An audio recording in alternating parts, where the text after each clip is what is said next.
Missed out on the SEO event of the year? Don't worry, I got you covered. The 12th annual SEO Rockstars was a smash hit, and now you can relive every moment with the comfort of your own space. Introducing the SEO Rockstars 2023 video recordings. Get ready for a digital SEO revolution. Witness the genius of the industry leaders like Dory Fran, Techabytes, and more. They share the strategies that can transform your SEO game. With a few clicks, you can access these individual insights whenever you want. Don't miss out on this golden opportunity to supercharge your SEO skills. Be the SEO rockstar that you were meant to be. Visit SEOrockstars.us and grab access to these remarkable video recordings today. Hey, what's up everyone? Happy Black Friday, guys. We already got James in the back. I'm looking forward to this episode. I'm looking forward to build my own rank and rent affiliate websites and make hundreds of millions of dollars. It's going to be great stuff here. If you haven't seen, James has been doing a tour. So he's been coming out and putting out some great content on there. He has his own podcast coming out. So we'll talk about that as well. So be sure to check out our sponsors today. Today we have a bunch of Black Friday things going on. Let's see here. We have, if you go to seo.video/Quora, you know, Quora is a great, awesome tool. Check that out, 25% off. seo.video/Pop, you can get 25% off of Page Optimizer Pro. And our sponsor, Magic PR, is offering a Black Friday code of BF25. And if you didn't know, I'm also attending the SEO Spring Training in the spring. And Terry's offering a $500 off ticket. Go to seo.video/spring training. And of course, SEO Rockstar bundles are available for Black Friday specials. Go to seorockstars.us. Some really, really good stuff there. Don't be shy, guys. I see a bunch of you out there. Say hi in the live chat and let me know where you're watching from.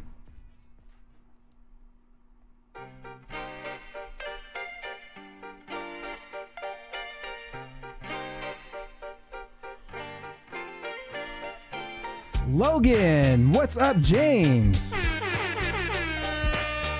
What's up there, Logan? James is sitting in the back, looking good. Should I order a Lambo? Sure. Give me a Ferrari as well. Let's see, maybe James can help us. James got that $100 million. He's driven over $100 million in leads and revenue. We'll talk more about it. Get some great advice from James here, and then we can all order our Lambo or Ferrari. Love that. Happy Black Friday, y'all. If you're just tuning in, we have James Dooley in the back. We'll be talking about 8-figure SEO affiliate websites.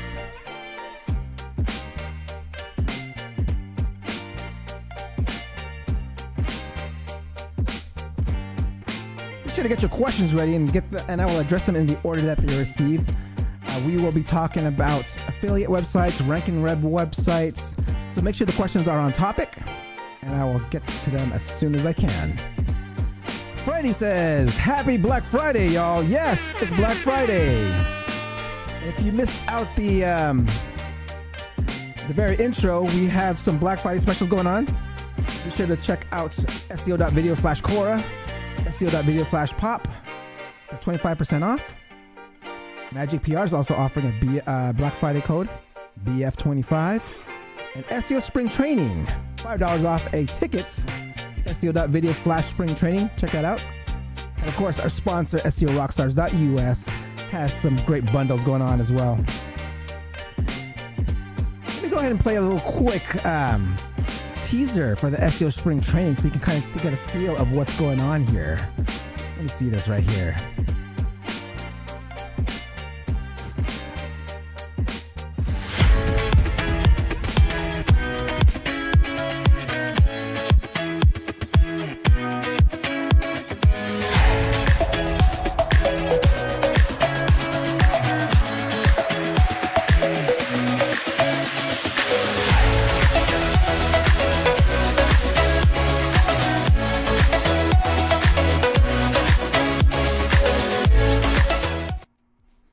Be sure to check that out, guys. SEO Spring Training, it will be it's in April, so be sure to get your tickets now. We have actually discounts, $500 off, so be sure to check that out. you're just tuning in, we have James Dooley in the back. And we'll be talking about 8-figure SEO affiliate websites, ranking web websites. I see a bunch of you out there. Don't be shy, guys. Happy Friday, y'all.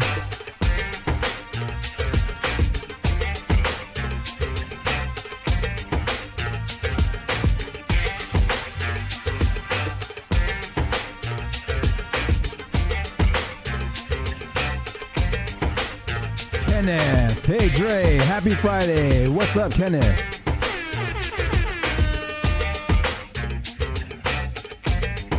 Let's see. We got James in the back. What's up, my man, James? How you doing over there?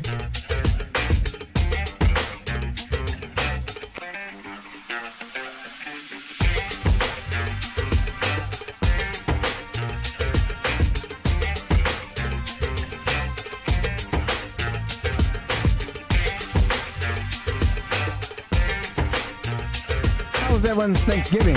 Everyone eat a lot? I am so full. I have to fast today. I ate so much yesterday. Kobe says, I'm ready for all the rank and rent knowledge bombs. Yes, sir. Can't wait myself. You don't do Thanksgiving in the UK, right, James? Is it? There's no thanks. Is there? Oh wait. No. Oh man, let's see. Do you guys have something similar, like at a different day? No, we don't. To be fair, we've just got Christmas coming up, but yeah, there's no Thanksgiving really.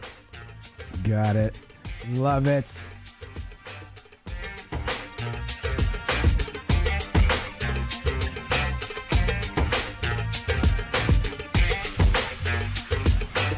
We got about 8 more minutes to go, guys. I started the stream a little bit early today so I can get you guys some Black Friday specials. This Black Friday, we have a bunch of specials from a bunch of our friends and sponsors, so be sure to check those out on the screen. Fletcher says, yo, what's up, Dre and James? What's up, Fletcher, my man?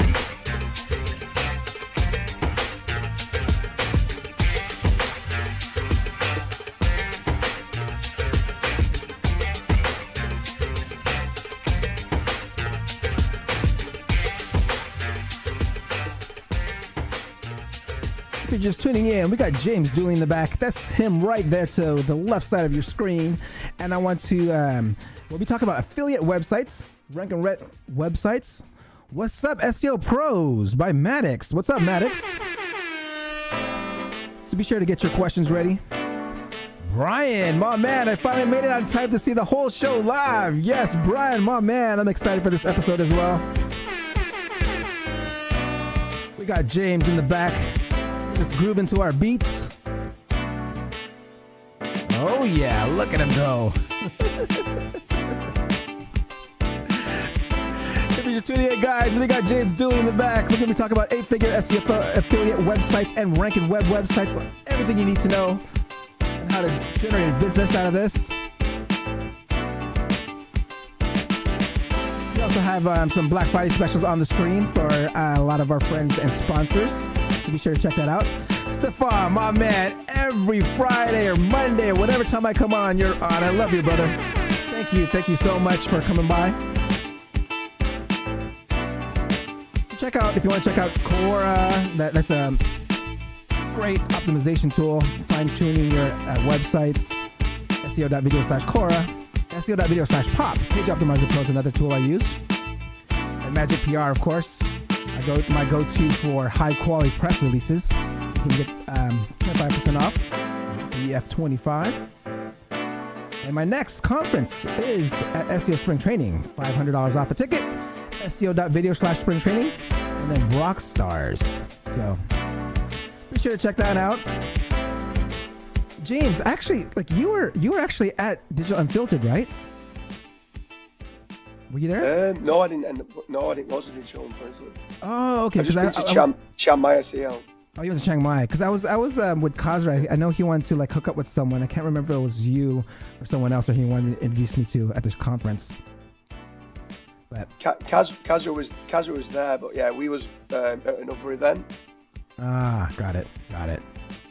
Love it. Are you going to any other conferences or speaking or anything like that? I'm going to SEO spring training next year. I'm going to Vietnam, the Saigon one in Vietnam. Oh, nice. I always go over to Chiang Mai. There's probably 4 or 5 next year, but I'm done now till Christmas. Nice. Oh, so you'll be actually at spring training, the one by Terry Samuels? Yeah. Oh yes, let's party, my man. we gotta hang out. All right, I love that. See, that's great, guys. Yeah, going to these conferences is awesome, guys. It's the first time I met like a lot of my guests. I went to Brighton SEO a few weeks back, so was able to meet a lot of my guests for the very first time. I'll be meeting James here for the first time at SEO Spring Training in person. So great stuff, guys. Yeah. What was your overall take on the Chiang Mai conference? To be honest, it was brilliant. There's 850 high-level people there, so there's I prefer the masterminds as opposed to the actual conference. Mm-hmm. Just the meetups in the bars and the masterminds. Yeah, there's a lot of high-level people there that. To be fair, there's a lot of people that are actually struggling from an affiliate standpoint, but it's interesting to see how people are scaling staff and scaling processes. So yeah, it was really good. Love that. So there's actually masterminds, like breakout sessions, like where it's actually smaller than the main conference. Is that how it was? Yeah, every day. So it's like it goes on for like 10 days. The conference is only 2 days, but 6 days before and 2 days after, literally morning, afternoon, and in the evening. It's all different meetups. So it's really good. So it was actually there was some organized by other companies or other like. So prime example, Page Optimizer Pro owner Kyle Ruth, who you've got there as a sponsor, who you've mentioned there as Black Friday deal. We all went to his house. That was one of the meetups in Chiang Mai. So you go there for 3 or 4 hours and just do a bit of a breakout session. It's really good. Oh man, that's awesome. That's awesome. That's awesome. Love that. That's a great community out there. I love that. Yeah. Guys, if you're just tuning in, we have James Dooley in the back. We'll be talking about 8-figure SEO affiliate websites, ranking web websites, everything you need to know to make your first million in SEO. Be sure to get your shouts out. We got about 3 more minutes to go.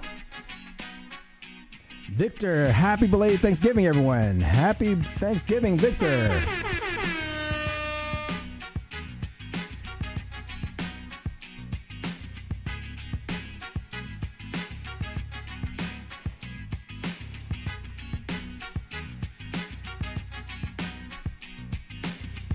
Ernesto, yo, what's up, my man?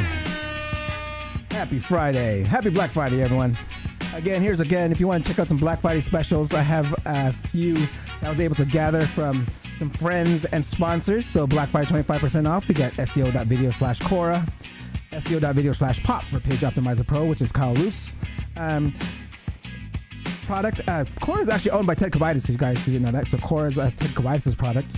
And Magic PR is also having a 25% off Black Friday special at BF25. And SEO Spring Training, $500 off a ticket. You can get to meet me and James in person at SEO.video/Spring Training for that special link.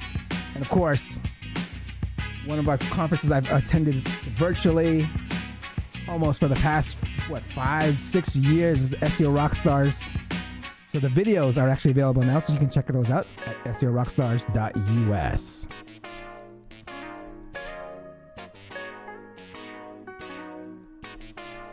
It's gonna be a good one, guys.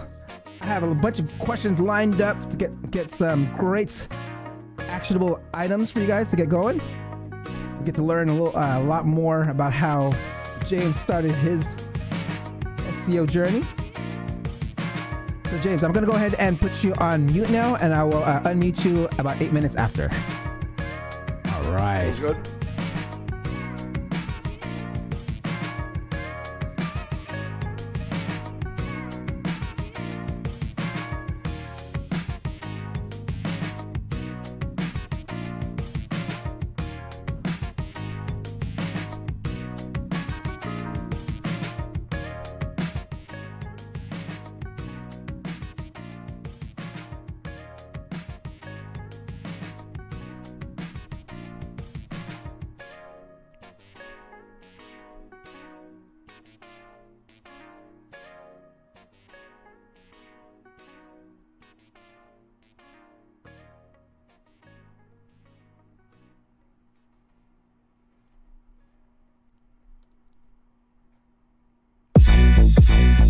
Yeah. Hey, time to get it started, no delay, let's work.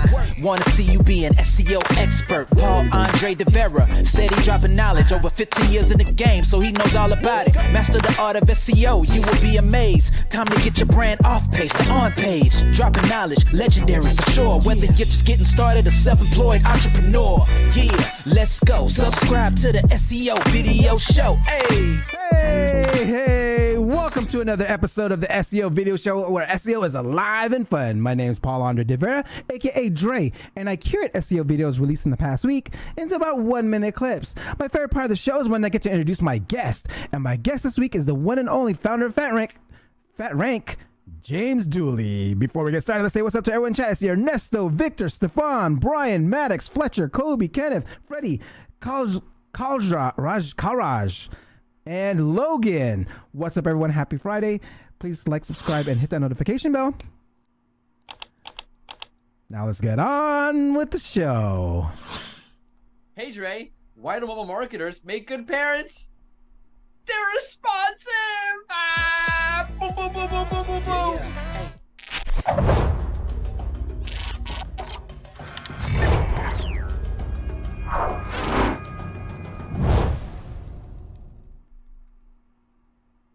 A new episode of Search Off the Record was just released. Here's a tip on crawl errors. It's like if you see 5,000 crawl errors on your site in Search Console, is that good or bad? Well, but it depends on the crawl error. Again, it's something that you probably want to know. Like, for example, a 404 means that what does it mean? Not found. And then you can ignore that if you don't think that that particular URL should serve any content. But then if you look at errors in the 500 range, then suddenly you are like, oh, okay, my server had some hiccups, and in a given time, 90% of the responses were all in the 500 range, or the statuses were all in the 500 range. Maybe I need to check that out. Okay, that's a super useful way of differentiating. Like 500s, definitely check those out. 404s, 410s, like look at some samples and then like ignore most of them. Decide. Okay, so if like some negative SEO site links to 1 million of my pages and they all go to 404, it's like, meh, okay. Fantastic. Now I can sleep in peace. With larger websites, with that need crawl budget, I feel it's still best practice to keep your site free of errors. I mean, some of these error pages can be removed from your sitemaps, and if they're showing up there, yeah, just remove them. All right, the Quality Rater guidelines has actually been updated. Marie Haynes shares her insights around the update on forum and QA pages. Let's check this one out. Quality pages have extremely satisfying conversations. It's more just the types of pages that people tend to have the same characteristics, including, and here's the characteristics then, participation from users who have put a great deal of effort into their posts. They talk about how much effort was put into the posts, and have a wealth of experience and or expertise on a topic.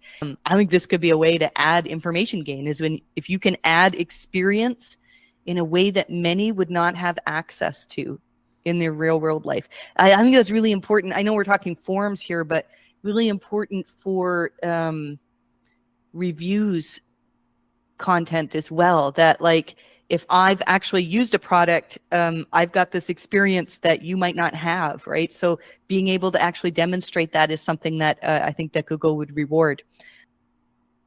In my contribution in the new SEO in 2024 book by Majestic, I use a strategy to optimize, I talk about the strategy of optimizing your engagement on Reddit and Quora. I mean, use tools like Quora and Pop on your responses on these types of websites, and watch them show up in like search the new SGE and in new perspective places. So be sure to check that one out. All right, Nathan Gotch shares his merger SEO technique to increase rankings. Let's check this one out.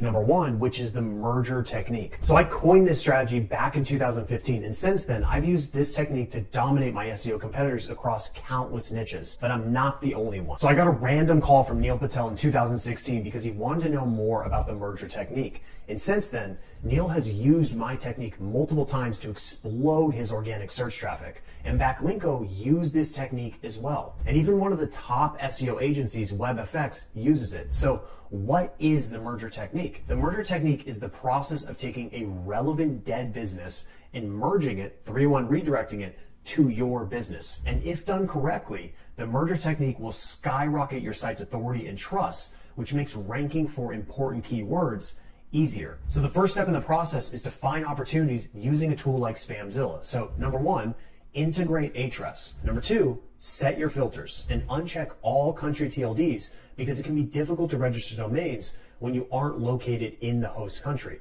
And you'll need to adjust based on your location. For example, if you're in Australia, you may want to check the .com.au domain opportunities first. Then set TF from 10, Ahrefs DR from 10, and domains from 10. And number 3, start researching. So start with drop domains, which will be marked as available. And this means you can go to any registrar like Namecheap and register the domain.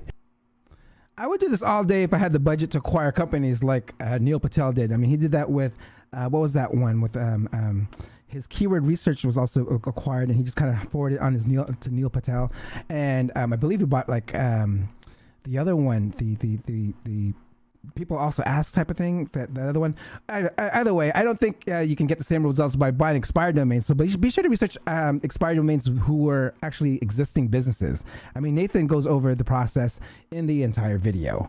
Okay, our last video to share today is by Lee Witcher, his simple way to rank on Bing. Let's check this one out. Bing has 3 large buckets that they go into. One is the sort of the relevance of your content, and that means using your keyword and its variants on the page. That's a very Google thing as well. Bing is a little bit more literal than Google is with respect to that. So get your the keyword you're trying to rank the page for, get it on the damn page. Links, anchor text, that Bing was very responsive to anchor text coming into a page, and traffic. Bing trusts sites that have links from other sites that are indexed in Bing. So if you, and they say that in the webmaster guidelines. So if something if you're trying to link from a bunch of properties that are that don't have any indexation in Bing, you're probably not going to get credit for it. But you can go and I like building an Azure cloud link because Bing loves itself. At least it's aware of itself. So if you do that, you can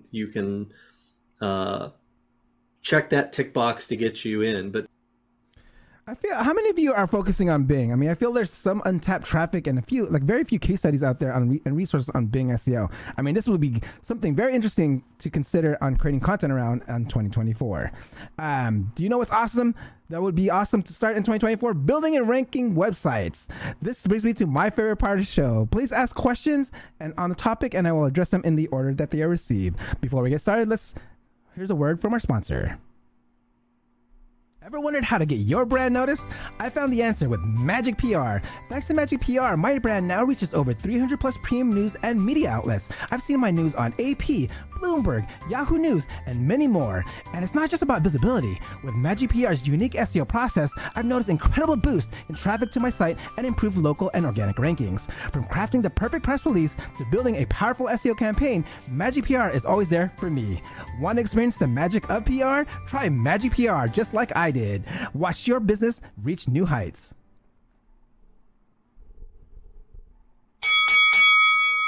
James is an entrepreneur who has grown to the most extensive digital real estate portfolio in the UK. He started his career in digital marketing in 2009 when he built his first website. He is the CEO of Promo SEO and the founder of FatRank. He has made over 1,000 domains online, a UK-based digital landlord generating over 1 million leads. Please welcome the SEO millionaire, James Dewey.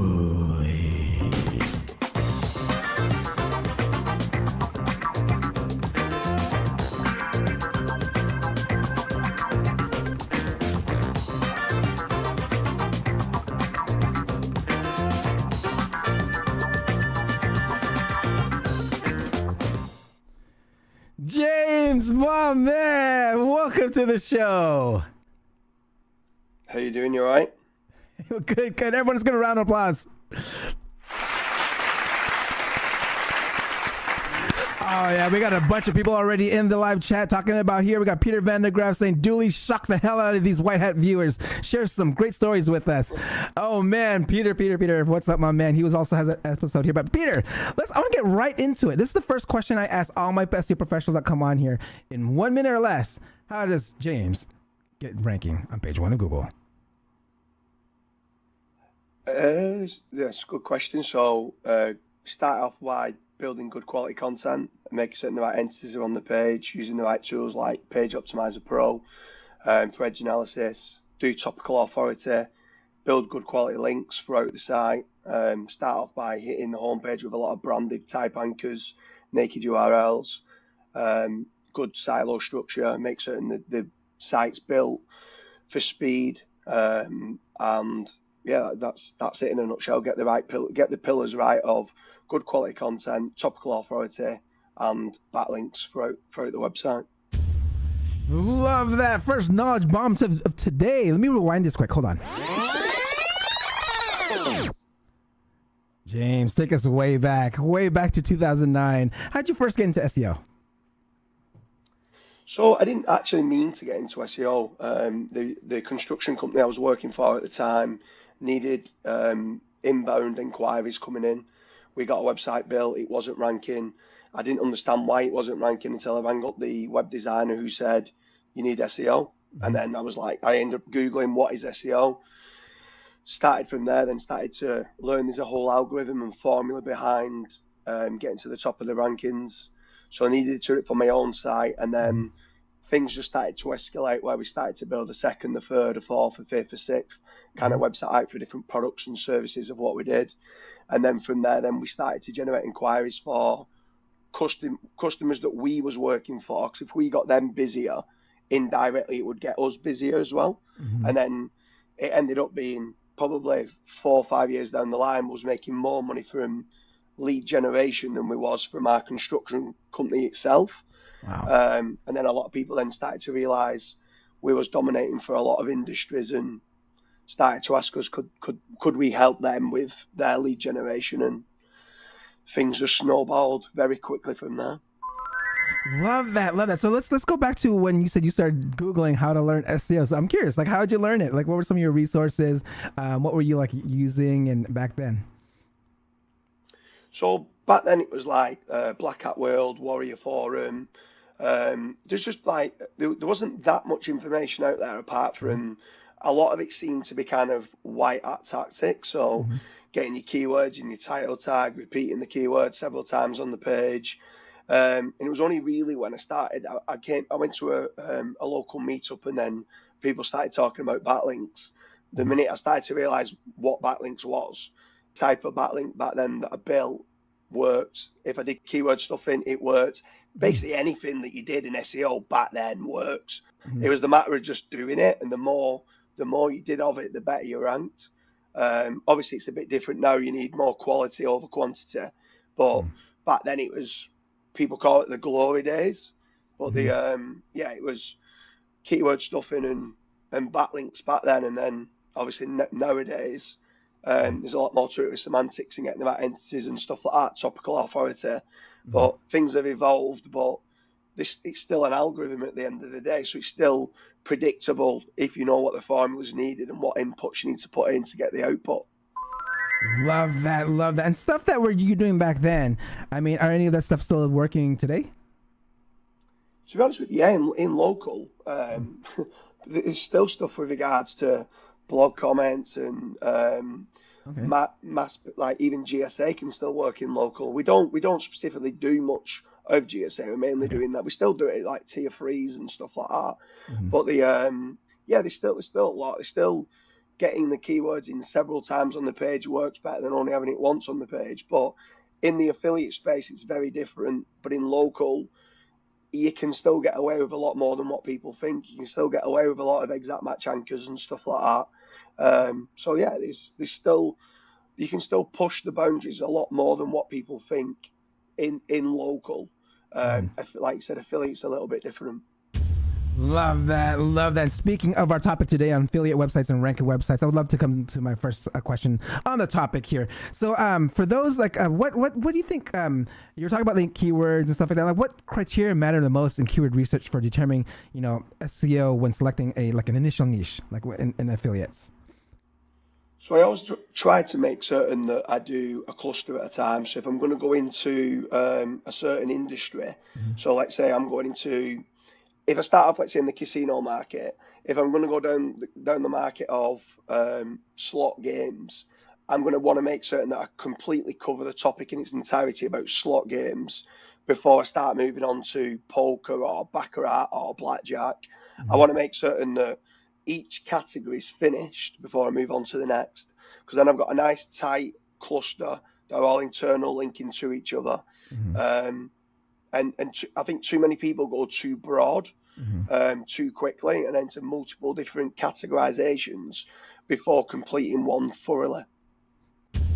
Love that. So really go down to just the games first. Like go to get like authority on just one game, whether it's baccarat or blackjack. Just write a ton of stuff on that and then build out from that. Is that like kind of like you're kind of alluding to? Yeah, basically. So if I revert it back to, let's say, lead generation, so in the plumbing, in let's say the roofing industry, there's a lot of different subcategories within roofing. So you've got like flat roofing, biodiverse roofing, heritage roofing, slate roofing. If you're just going to start off and just do slate roofing, do every single possible product related to slate roofing before you move on to flat roofing or like you said, heritage roofing, blue roofing, brown roofing. These are all different types of roofs that you can install. So, but before you move away from slate roofing, don't then move, like you said, onto something completely different. Love that. Okay, so let's go on to kind of the on-page optimizations, because you mentioned that you use like tools like Quora or Page Optimizer Pro. I mean, what are some specific on-site optimizations that a total beginner should like really have in place for like a lead gen website to succeed? So it depends on the budgets. If you've got low budgets, some people prefer using like Phrase.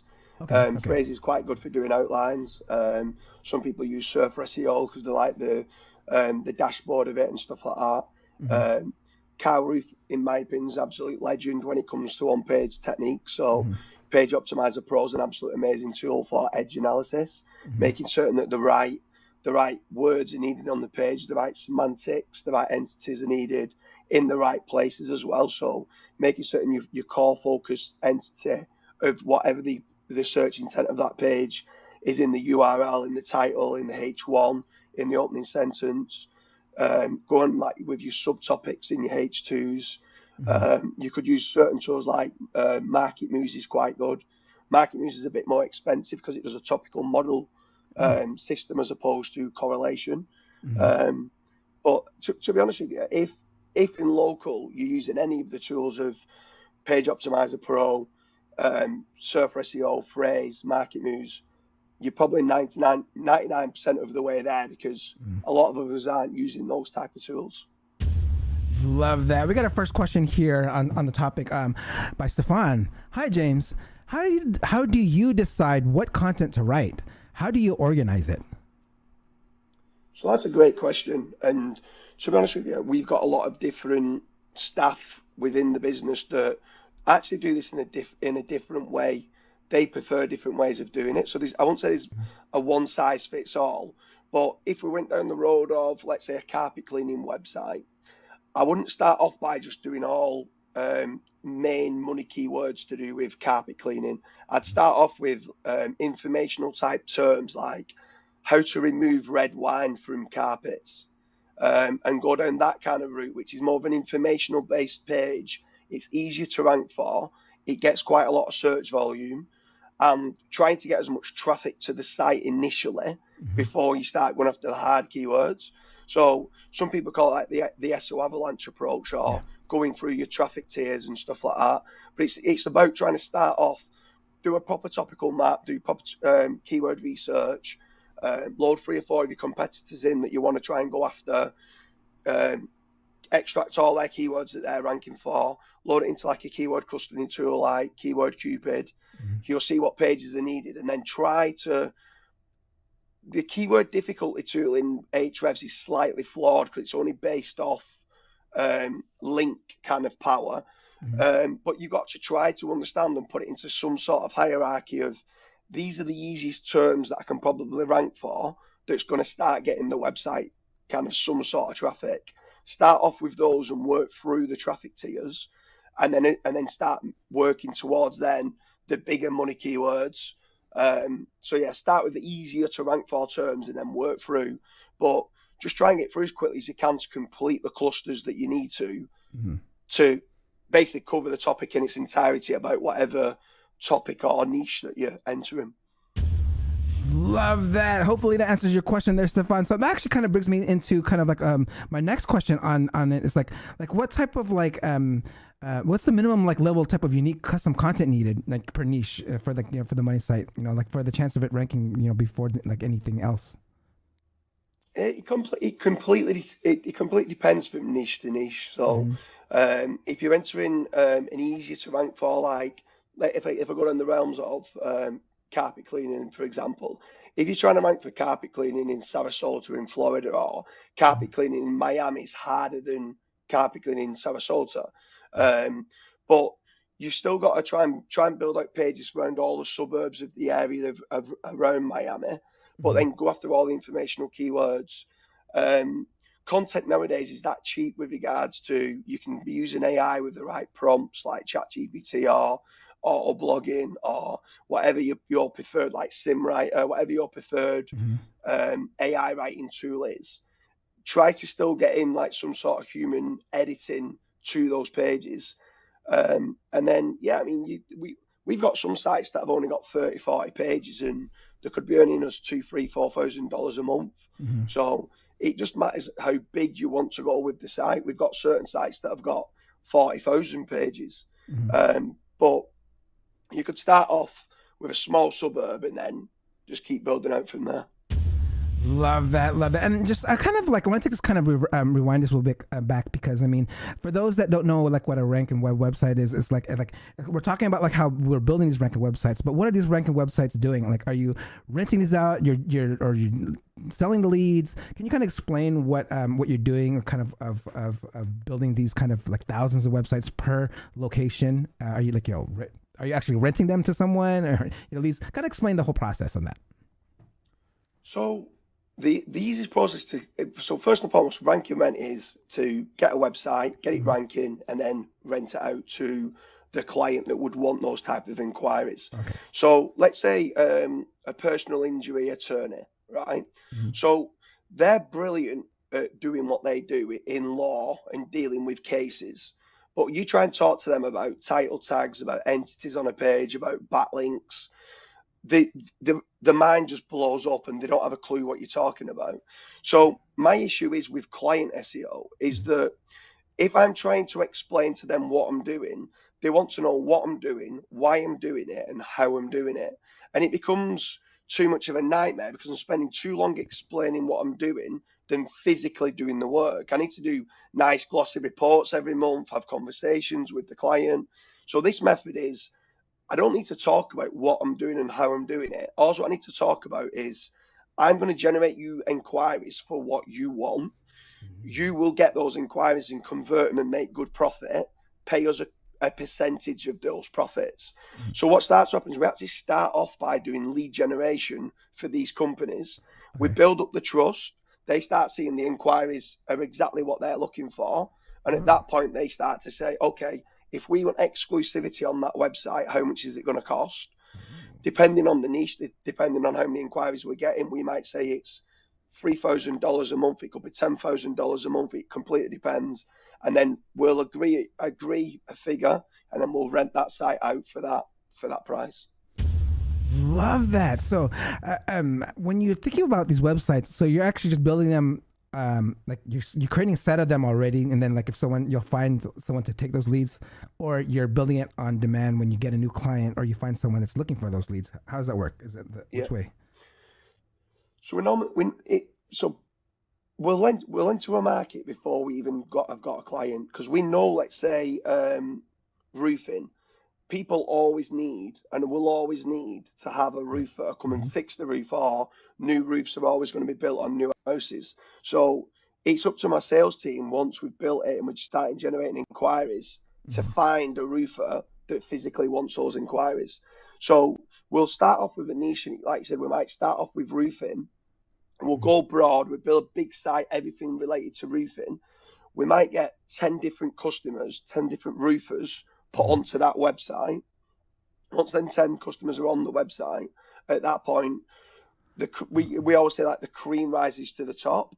So out of them, whoever starts to pay the most out of those 10 roofers, we'll start speaking to them more. They might start saying, look, we make the most profit on church roofing or heritage roofing. Some do biodiverse roofing, which is where you put in, like, kind of plants and stuff on the actual roof. So it sucks in carbon dioxide and kind of releases oxygen. So in, like, big cities like New York or London, these are big kind of, like, there's a lot of money that goes into biodiverse roofs. So if we could go and build out sites for that, they would pay way more money than what you would just for normal tiled roofing. So we'll start broad, and then what we might start to do is, once we've got a good client, we'll start building, like, exact match domains. So at that point, we might start building a site for heritageroofingforchurches.com, biodiverseroofing.uk, and stuff like that. So we'll go proper tailored and targeted to what the client wants. But initially, we'll start broad, enter a market. Could be plumbing, it could be roofing, it could be electricians. And then from there, they'll start to tell us what they make the most profit in, and then we'll kind of go down a rabbit hole to find how we can get those inquiries from them. Oh, knowledge bomb right there, guys. Love that there. Peter says, great business models. Keep sharing. And if you guys got questions, we go ahead and ask them in the live chat. We have one question here by Kazra. Kazra says, what's one thing that James took away from Chiang Mai SEO? It's the community, it's the networking events. We sometimes, if you're in local meetups, you can be the biggest fish in a pond, or you can be the brightest person in a room. But if you're the brightest person in a room, you're in the wrong room. So you need to kind of get yourself in a different room where you're all leveling up and helping each other out. At Chiang Mai, there's 850 high-level SEOs that attend. Now, it's not the only event. There's, like, the SEO Spring Training next year. That's another really high-level event. I can't wait to come and meet you there yourself, Dre. These networking events are just such an amazing place to help each other out. So the biggest knowledge bomb is get networking, get attending these kind of mastermind events, because the level of knowledge and the stuff that you learn from other people, it's just second to none. Love that. Okay, so I'm curious, like, now that we talked about, like, what the ranking websites work and the business model around it. Okay, so now I want to get my website now going, right? So I built out my websites. I started small on ranking for, like, smaller terms and starting to rank for, bigger terms now. What are some link building tactics or strategies that you look like in the earlier phases? What type worked best initially? So when I first got a site, prior to building the link building, and let's say I've got some of the pages that have been written, I want to tick all the boxes for EEAT. Okay. I used to believe that EEAT was a myth. I used to think that it was just like a selling point for SEO agencies to try and sell. Oh, we sell EEAT, and I'm just like, yeah, okay. But then we had a few websites that actually got a manual action penalty for author transparency. So I've only ever had it in the finance and Google News. So if it gets in Google News or it's in finance, I've only ever had the manual action penalties for that. But now I've had those, and I've started to realize what the Google quality raters are looking for. I want to just tick all the boxes. Just get an about us page, get a meet the team page, get an address, get a telephone number, get 2 or 3 different email addresses.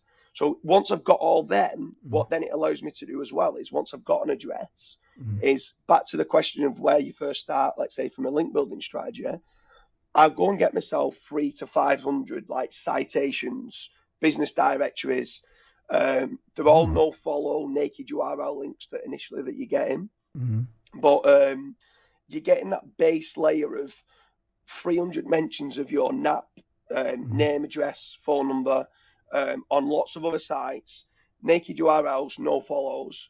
I then go and do a Magic PR campaign. So I know Madge well. So he's one of the sponsors here on your podcast.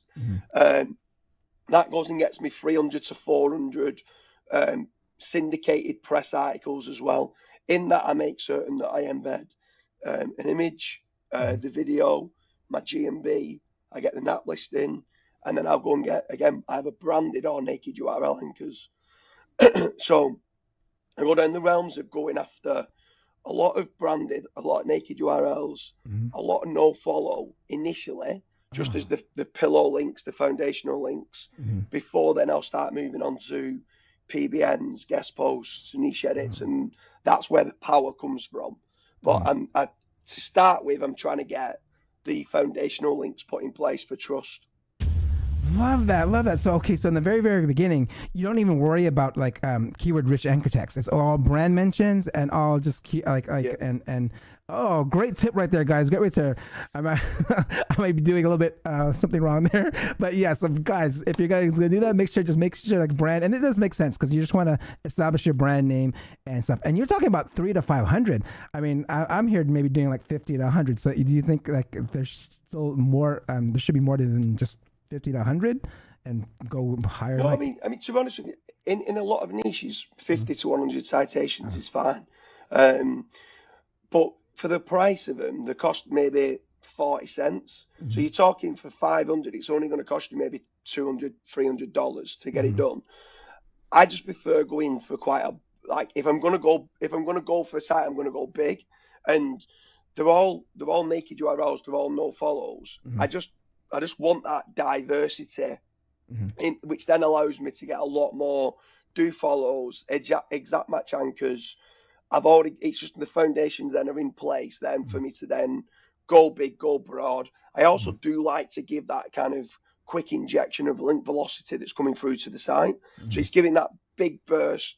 I've built quite a bit of content out. You've got quite a few of the links that are coming through. There's something else as well. I also do like what people call like a social fortress, which is just getting like your Twitter, your Facebook, your LinkedIn, your Pinterest.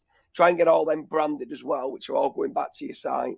There's some like cheap kind of Fiverr gigs where you can use like SEO Autopilot, Money Robot, or GSA, SEO Nuke, tier 2s or tier 3s that go to your Tumblr, your Rebel Mouse, just basically your social fortress around your site, your branded Web2 profiles.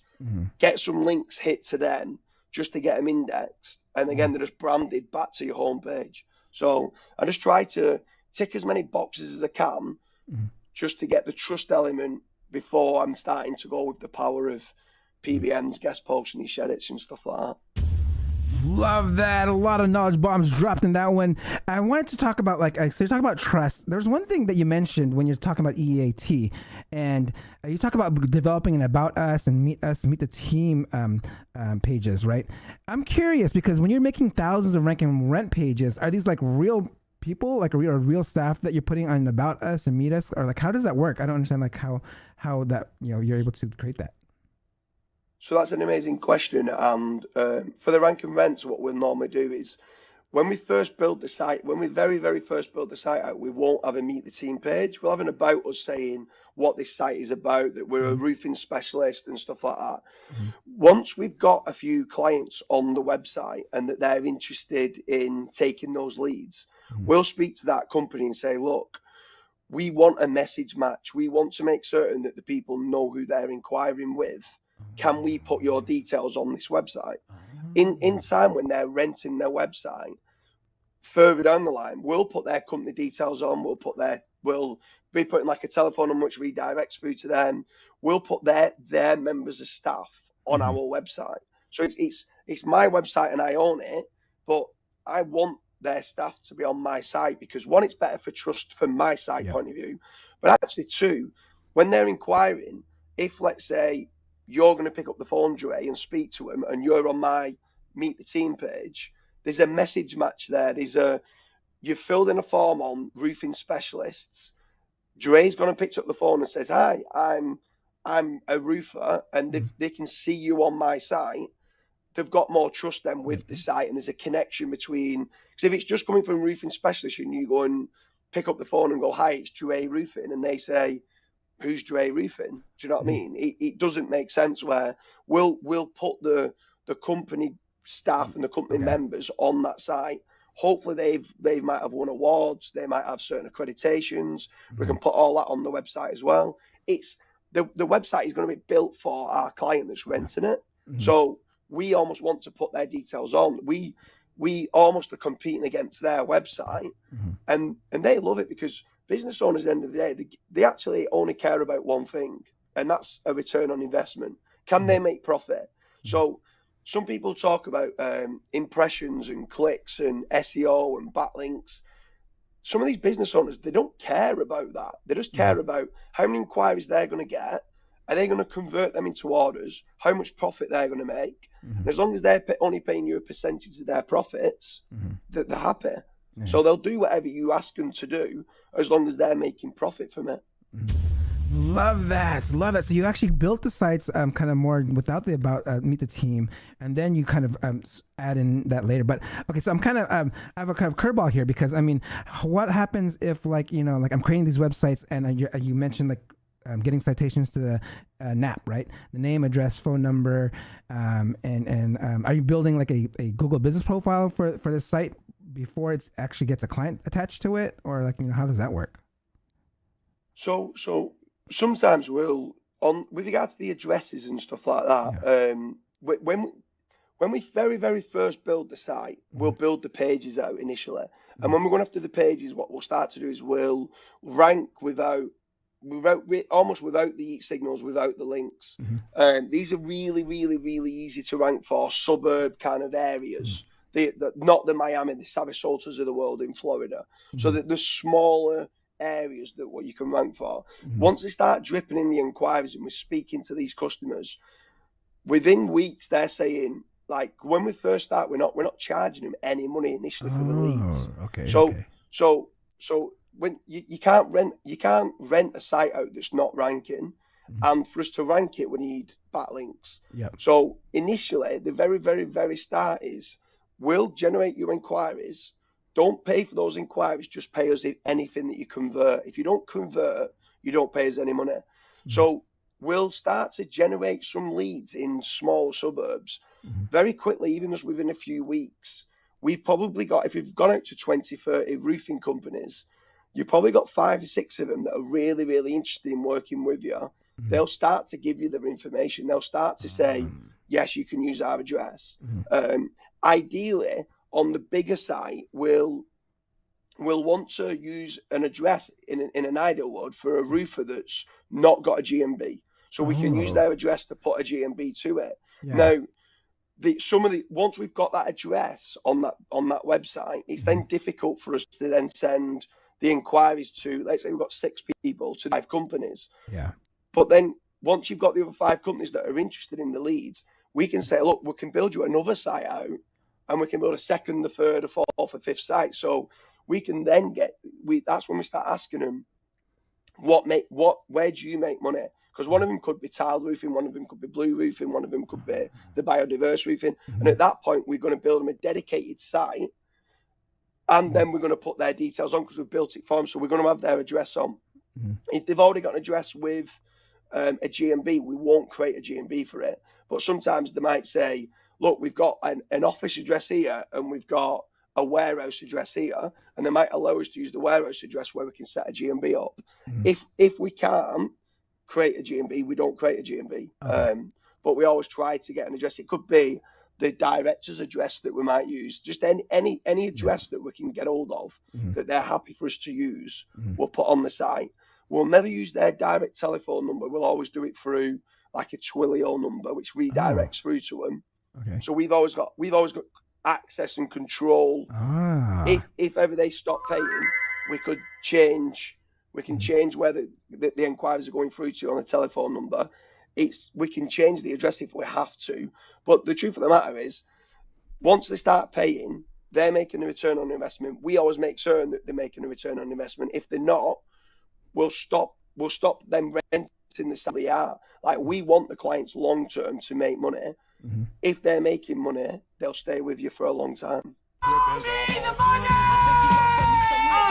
Love that. All right. So, okay, now we got into like talking about like the first tier of linking or the foundational linking, and you said like after that, that's when you start doing more of the maybe the PBNs and stuff like that. So with the links and stuff like that, what's the strategy behind there? Like, are they like niche relevant?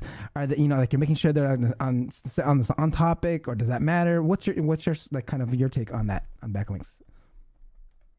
So if I'm going down the road of the holy grail of the link building, it's high powered, relevant, trust, low toxicity, contextual, as high up the page as you can. That's a perfect link. The truth of the matter is, do you need a perfect link? Is perfect the enemy of progression? I think so. So if within your link profile you can get some powerful links that are not relevant, does that move the needle?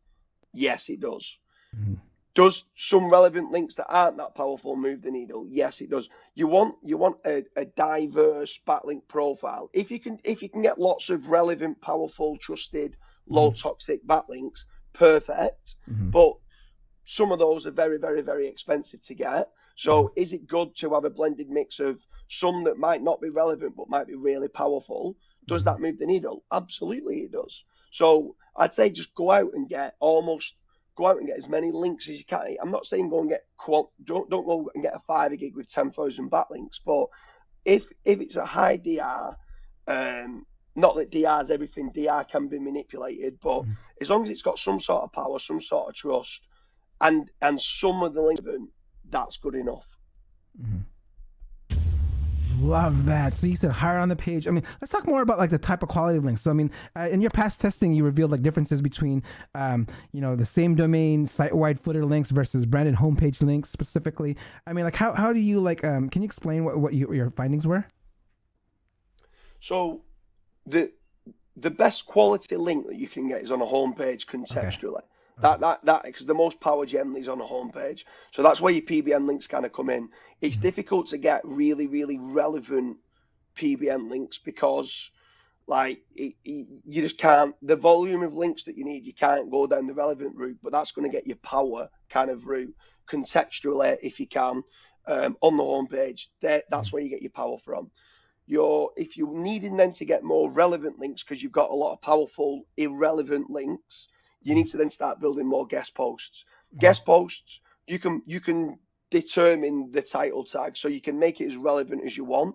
ONG used to call it reverse sink or swim, where you'd kind of line up and try and rank the guest post for what you're trying to make your money page for. Go and get it. So it's lining up, really, really lining up the relevance in the title tag. So if you're trying to rank for best casino sites, go and try and get a guest post that says in the title best casino sites. Internal link that to your page with the exact match anchor best casino sites. You're really, really lining up the relevance there between it. So you've got the power from PBNs, but they're not that relevant. But you've got a lot of relevance with the guest posts, which are going through to it. And then what you can then go and do is hit it with some tier 2 backlinks, which could be niche edit or link insertions. So at a page level, those guest posts are not just relevant, but they actually are sending some page rank distribution as well, because you've powered that kind of page up as well. Excellent! Love that. Okay, we have another question here from Peter Vandergraaf. How much work of what you do in your business can be automated with AI assistance? So first and foremost, I'm a massive advocate. Peter Vandergraaf is an absolute legend. He's one of the OGs of the industry. A very, very, very advanced guy. I've been a few masterminds with him, a few meetups with him. Hats off. Nowadays, quite a lot more now can be automated with AI. So there's so many times that you can literally go and get a page now that's been written well, especially for stuff like guest post content, where you can get hold of an article, ask ChatGPT or whatever your preferred OpenAI kind of tool is to rewrite an article. Once it's been rewritten, you can then put certain prompts in place, like please insert 15 of these high salient entities, which you can get from like Page Optimizer Pro. So not only is it being rewritten with AI, you're actually now adding 15 entities or 20 entities that initial article didn't have. So for content writing, especially for guest posts, your supporting documents, that can all be done with AI, and it works very, very, very well. A lot of the logos now can be done with AI. You've got stuff like Midjourney and stuff like that of what you can do. You can do like faceless videos now with AI. There's a lot now you can be doing. To be honest with you, we've actually got an in-house AI team now where we're seeing what other stuff can we start implementing with AI that we never used to be able to do. So there's graphic design, there's videography, there's content writing. I'm sure there's a lot of other things as well that we can be doing that we're not doing yet. I'm still trying to learn myself. I think the progression of AI is exponential growth at present. So it's we're utilizing it a lot, but probably not enough at present. We probably can use it a lot more. Love that. Okay, guys, I'm coming to my last couple questions here. We're coming close to time. So if you have any questions, go ahead and ask them in the live chat. So when you talk about getting for PBNs and guest posts, like how do you actually vet the right ones to get on? I mean, because I'm pretty sure there's some PBN networks that you're like, okay, those are trash. You wouldn't want to be on any of those or anything like that. I mean, as like, what's your vetting process of like finding the right, like, you know, maybe PBN network or guest posts to use? So we personally in-house, we use a tool called Link Research Tools. So Link Research Tools, it shows trust and toxicity. A lot of people talk about DR, which is within Ahrefs, and talk about spam score from SEMrush. We also use SEMrush and Ahrefs as well. We use Majestic SEO as well. So we do go through quite a big vetting kind of process. But the truth of the matter is, if you sat there vetting every single link, you can start looking at every single link. It has some degree of toxicity. So if you're going to be too scared, you're going to end up being sat there procrastinating and not building any links. So we've got certain parameters in place, like, has it got high DR? Has it got some sort of trust? If you're using Majestic, is it like the trust and citation flow? Does it look okay? Where does it clearly look like a PBN? How many outbound links has it got? Is it getting traffic? Has the traffic on it is it on a massive decline? So all these type of things we're looking at. But the truth of the matter is, I could sit there saying it's got to be relevant, it's got to be trusted, it's got to be powerful, and all the rest of it. But then I wouldn't build any links. So I've got to get to a point where it's good enough, and if it's good enough, we'll build it. But yeah, if you're not using certain tools, like, just choose one of them. And at least if you're using Ahrefs, you can look at DR and look at traffic, and then look at the last 3 or 4 guest posts and just check that they've been indexed. If it's linking to casino and CBD and all these other things, do you want to be connected and part of a bad link neighborhood with them? Maybe not. So just put certain parameters in place like that to see whether you want a link from that site. But just don't suffer with paralysis analysis. You need to get links. Just go and look at 20 and choose the best 10 and go and get those links placed. Love that, guys. Great knowledge bomb right there to analyze the neighborhoods. I haven't thought that far. So analyze the neighborhoods of the networks that you may want to be affiliated with. Okay, let's take this is the last question I'm going to take from the audience before we sign off here. It goes from Dusko. What problems with Google can you expect to have that are specifically related to doing rank and rent at scale? So on the rank and rents, I'm not really too worried about. On the I've got a few sites with regards to like display ads and stuff like that. Now on display ads, which are more like informational based kind of websites that you build out, SGE is a big worry for me on that, because I feel like SGE is going to start taking a lot of the clicks away from certain sites for informational based terms, because they're going to answer it with the AI. I feel like SGE is going to come in, that's going to answer the queries to get you from the top of the funnel type terms quickly get you towards the bottom of the funnel terms. Why? Well, because top of the funnel, they don't make much money on PPC. There's an argument to say, James, you're incorrect there because Google make money off Google AdSense. So why are they going to take away clicks from sites that have got AdSense on the site? But I feel what they're trying to do is get you from top of the funnel as quickly down to the bottom of the funnel, and the bottom of the funnel terms, people then are bidding on PPC. They're going to make more money on the actual PPC than they are on AdSense. So I worry about kind of display ads type informational websites. My rank and rents in the local industry, we're that broad, and we giving the best answers and giving the right images, the right videos, the right content for what people want. So if someone's looking for carpet cleaning in Sarasota, and that's what we do, and that's what the customer who we send the leads through to do, why is Google going to penalize that site? Do you know what I mean? If we was manipulating it and doing a fake address and fake reviews, and Google can detect fake CTR traffic and stuff like that, and we're doing all that, yes, I'm going to be worried because Google at some point is going to find me out. But the stuff we're doing, it's the best content, the best images, the best videos. We feel like this site is the best for that search term. Therefore, I'm not that worried. Love it, love it. We got one question here that snuck in. It's a quick one. Hey, James, do you use Google Drive Stacks? So yes, for Bing you can use like Azure, which is better.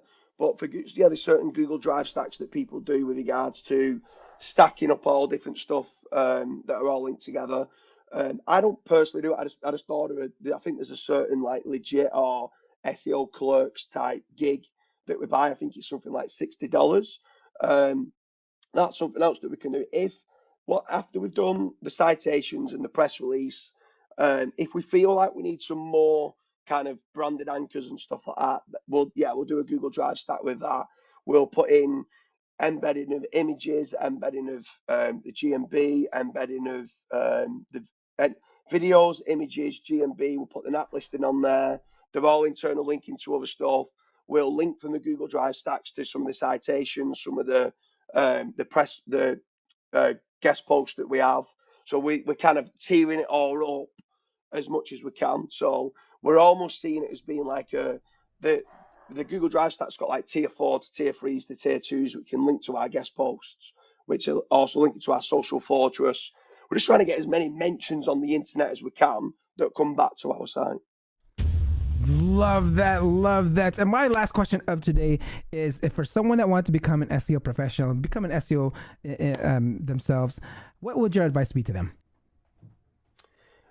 It takes a long time. Rome wasn't built in a day, and there's a lot of people that come along and they feel like they can learn SEO within 2 to 3 months. There's so many different nuances from one niche to the next. You need to understand what good quality content looks like. I'd recommend like joining, let's say, like IMG, Kyle Roos kind of training program with regards to one page. You need to learn technical, you need to learn good silo structure, making certain that the site's built, that it's fast, that it's loading fast, that you've got good cache input on there, like Cloudflare and stuff like that, that you understand what actually a good backlink looks like. All this takes time. If you want to be a plumber, you've got to go through 3-4 years worth of training to be a qualified plumber. The whole like saying is, it takes 10,000 hours of training to be an expert in a field. It's the same with SEO. Don't just go and think that you've gone and done a Neil Patel course and you've done a 10-hour course and now you're an SEO expert. I'd also say that don't get too demoralized if you do get hit with a Google penalty. Growth is never linear. It's always up and down, up and down, up and down. And as long as you're doing the right things long term, you'll earn good money out of it. But go to a lot of meetups, go to a lot of masterminds, a lot of conferences. Make certain you go and come speak to people like yourself, Dre. So when you come in to a meetup, come and speak to somebody like yourself. Go and buy yourself a drink at the bar and introduce yourself and try and network with people that you think are on a higher level to what you are, to see whether they can help you elevate, to see where you are. But it's not short term. You've got to put a lot of time, a lot of effort in. You've got to do a lot of, I would say the events are better than trying to learn online, because there's a lot of SEO myths shared online, and people in the bars at these events will debunk certain myths that you might seem to be what you think is the right way of doing it. They might say, no, go down this route, not that route. So that's probably the best advice I can give. I know some people don't like hearing that because they want a push button SEO strategy, but the truth of the matter is there isn't a push button SEO strategy anymore. Man, that's a solid answer there, guys. And for this episode to feel complete for you, how can people get a hold of you? What are some upcoming projects? I know you have a new podcast coming out as well. Please let us know more about it. So I've got jamesdooley.com. On jamesdooley.com, it'll show you a little bit about who I am and what I do. I've got all my social profiles on there, like Twitter, Instagram, Facebook, Pinterest. I'm going to start being a little bit more active on YouTube. Obviously, I seen Kazra came on your podcast, and as soon as I seen everything of what you're doing, I just thought, wow, I fell in love with your channel, for being honest. I think the value that you're giving and the people that you're getting on is brilliant. So yeah, it's jamesdooley.com. On there, you'll see all the other social profiles that's on there. That's the best way of getting hold of me or following me online. Thank you so much for the comments there, guys. Everyone's give a round of applause. All right, James, can you hold on for one quick second while I sign off? Just hold on for one quick second. All right, guys. That concludes another episode of the SEO Video Show. Please don't forget to like, subscribe, and hit that notification bell. And of course, today is Black Friday, so don't forget we have 25% off Quora, SEO.video/Quora, SEO.video/Pop for Page Optimizer Pro, 25% off that. Magic PR also has a 25% off Black Friday code of BF25. SEO Spring Training, which we talked about here on the show, where we'll also, James and I will also be there. So it's $500 off a ticket. So go to SEO.video/spring training. And then, of course, SEO Rockstars bundles. Check that out at SEORockstars.us. And I will see you guys next week. Peace out. Thank you for watching. Hope you come back next week. Make sure to subscribe. You don't want to miss a thing. Hope you learn something new, because the vibe is incredible. From the special SEO professionals, SEO video show. Let's work. Want to see you be an SEO expert. Paul Andre De Vera helping you step it up. No delay right now. Time to level up. Hey, thank you so much for watching. Make sure to subscribe. Woo!